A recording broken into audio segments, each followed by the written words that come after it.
All right, I've been starting off a few of these by pushing my own new books, but I want to mention two that aren't mine, both by people here. Well, Craig's not here today. The Gold Rush uh, by Craig Martin Getz, which is terrific, and an older book, but I haven't seen her here here since I read the whole thing. Is Marissa's book, Conversation with Grief. And this is a terrific book. And I just said that about the others, but they both are. So up to you to buy them. Okay.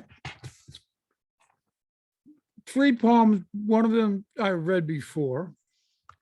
Let's start right now with from a pioneer to a Luddite. I was around in the early days of the internet and was usually ahead of the curve.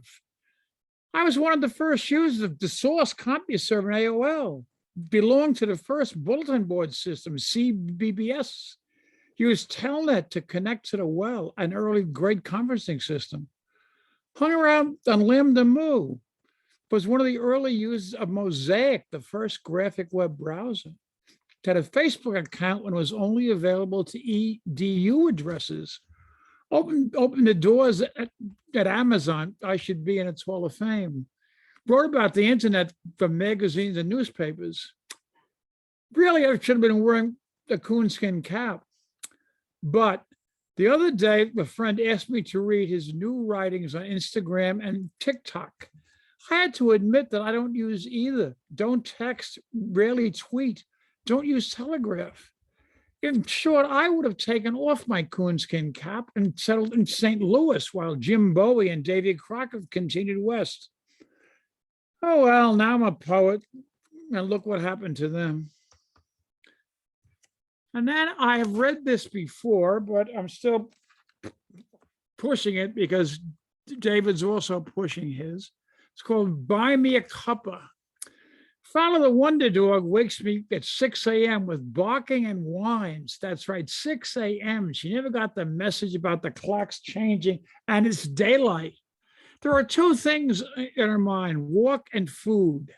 And there are two things on mine, poetry and Starbucks cold brew. 32 degrees out. I've put on her winter coat and my leather jacket, open a bottle of the cold brew from the refrigerator, and head for the door. We're walking a cold for a bit, her and a leash, me and a cane from my Aphora, a really fucked up right ankle, until she is ready to go into the heat of the house. I drop the empty bottle in the trash and retrieve a cold can of the same medicine to fortify me as I prepare her morning medicine. An hour later, she has breakfast and I join her for with morning pills, a piece of coffee cake, and a little poetry, and the coffee, and the poetry day begins. Now there was writing, editing, submission, and many Zooms, each fortified by the cold brew. So upon reflection, I must say that any success I have had is due in part to the elixir that keeps me going. Alas, the financial recompense is nil, and the cost of Zooms and buying collection of poetry is fairly great. So how to carry on? I was wallowing in doubt until I came across the host of Spoken Word World, David Lee Sawar, requests for people to buy him a cup of coffee, optional. Hell, I bet I need more coffee than him to keep me writing and Zooming. So here is your chance to buy me a cuppa.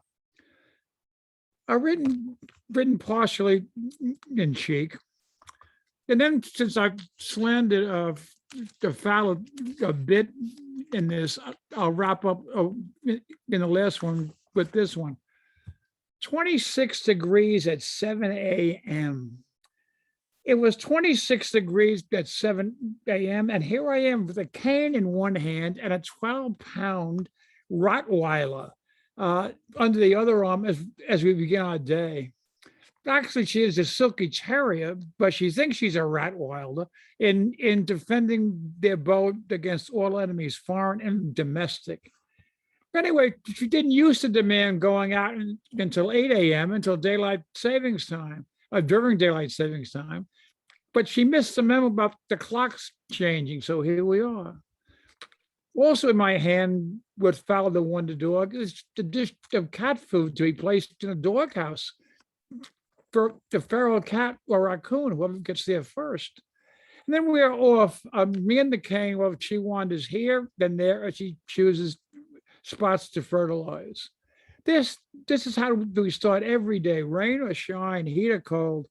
And for all my bitching about the clocks changing, I wouldn't have it any other way. Thank you.